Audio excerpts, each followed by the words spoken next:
आज के वीडियो में मैं शेयर कर रही हूँ लाइव स्टडी, क्योंकि लाइव स्टडी जैसे कि मैं भी करती रहती हूँ, आसपास की जो भी चीज़ें हम देखते हैं उसको देखकर ऑब्जर्व करना और उसको बनाना बहुत ही एक ऐसा लेवल होता है जो आपको नेक्स्ट लेवल तक लेकर जाता है। लेकिन ये है कि इससे पहले हमें बहुत ज़्यादा लाइव स्टडी करनी होती है। मैं भी यही करती हूँ कि अपने आसपास की जो भी मैं चीज़ें देखती हूँ तो मैं कोशिश करती हूँ उसको कैसे बना सकते हैं। तो ये भी अगर आप अपनी रियल लाइफ में करते हैं, अपने आसपास की चीज़ों को देखकर ऑब्जर्व करते हैं, उसको बनाते हैं, तो उससे आपका जो ऑब्जर्वेशन पावर होती है वो बहुत स्ट्रॉन्ग होती है। और एक लेवल के बाद जब इस तरह की स्टडी हम ज़्यादा से ज़्यादा करते हैं तो हम ह्यूमन फिगर को भी बना पाते हैं। और स्टार्टिंग में हम किसी भी ह्यूमन फिगर को लाइव नहीं बना सकते, क्योंकि उसमें रैंडम कर्व्स होती है, शेप्स होते हैं, एंगल्स होते हैं, जेस्चर होता है। तो उसको समझने से पहले हमें स्टिल लाइफ को समझना इंपॉर्टेंट होता है, क्योंकि स्टिल लाइफ अपनी जगह से हिलता नहीं है और ये स्टडी ही हमें बहुत ज़्यादा इम्प्रूव करती है।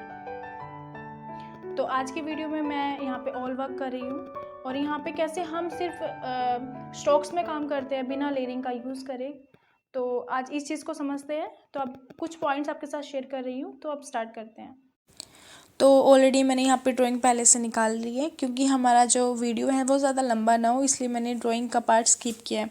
और आप जब इसको बनाओगे तो आप प्लीज़ ड्राइंग को अच्छे से ज़रूर निकालेगा और आप इसके साथ मेरे साथ इसको ट्राई भी ज़रूर करना। और मैंने इसी चीज़ को क्यों लिया है लाइव में, क्योंकि ये चीज़ें हमारे पास घर में ईज़िली अवेलेबल हो जाती हैं, तो आप इस चीज़ को समझ सकते हो। तो आप इस चीज़ को समझिए कि मैं यहाँ पे काम कैसे कर रही हूँ। पहली बात है, मैं यहाँ पे जो ऑयल कलर यूज़ कर रही हूँ वो मैं यूज़ कर रही हूँ आर्टिस्ट ग्रेड के कैमल कलर, जो कि प्रैक्टिस के लिए बहुत अच्छे हैं। और ऑयल शीट मैं यहाँ पे यूज़ कर रही हूँ। और अगर आपके पास ऑयल शीट ना भी हो कोई बात नहीं है, जस्ट प्रैक्टिस के लिए आप क्या करेंगे, आपके पास जो भी पेपर होगा उसके ऊपर आप एक्रेलिक कलर से प्राइम कीजिएगा और ये प्रैक्टिस आप मेरे साथ भी कर सकते हैं। और जैसे कि आप मुझे देख रहे हो कि मैं यहाँ पे कलर कैसे लगा रही हूँ।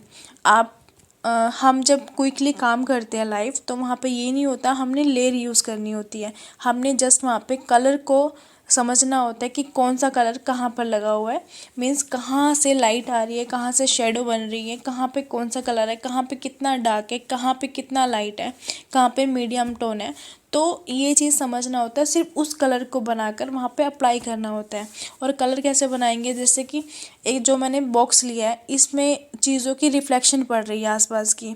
तो मुझे दिख रहा था कि जो ग्रे कलर है इसके बॉक्स के अंदर, उसके अंदर हल्का सा ब्लू टोन है, क्योंकि आसपास की रिफ्लेक्शन उसको चीज़ों की पड़ रही है। तो इसमें मैंने क्या करा है, हल्का सा वाइट, हल्का सा ब्लैक, उसमें हल्का सा पर्शियन ब्लू को मैंने मिक्स किया, मतलब तो मेरे पास ये टोन बन जाता है। और इसको लाइट टोन देने के लिए उसमें थोड़ा सा और वाइट ऐड कर दूंगी, वो लाइट टोन बन जाता है।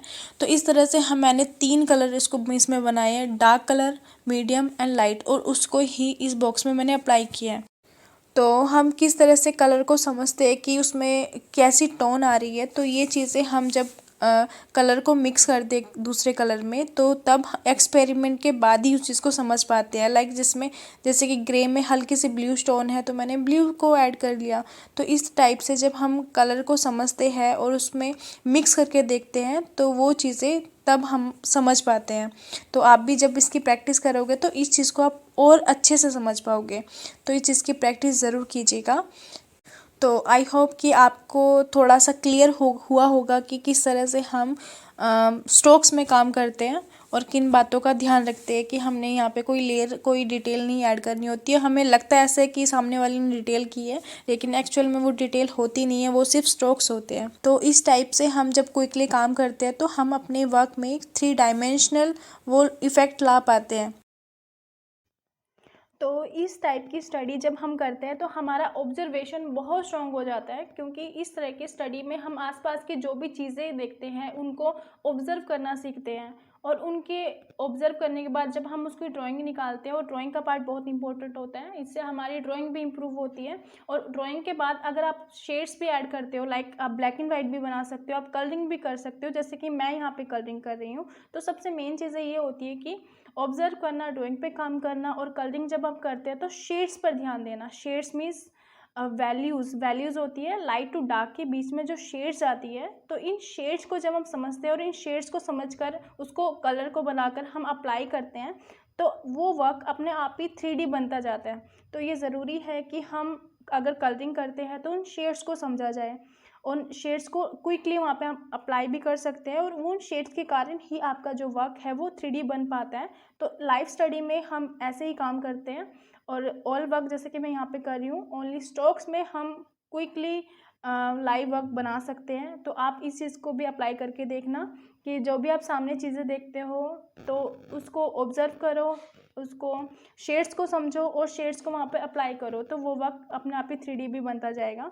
तो आई होप कि ये कुछ पॉइंट्स थे वो आपको क्लियर हो गए होंगे कि हम किस तरह से लाइव स्टडी कर सकते हैं। और अगर आपके कोई भी डाउट्स हो तो आप मुझे कमेंट बॉक्स में ज़रूर बताइएगा। तो अब हम मिलेंगे नेक्स्ट वीडियो में, तब तक के लिए keep creating art work. Take care, bye bye.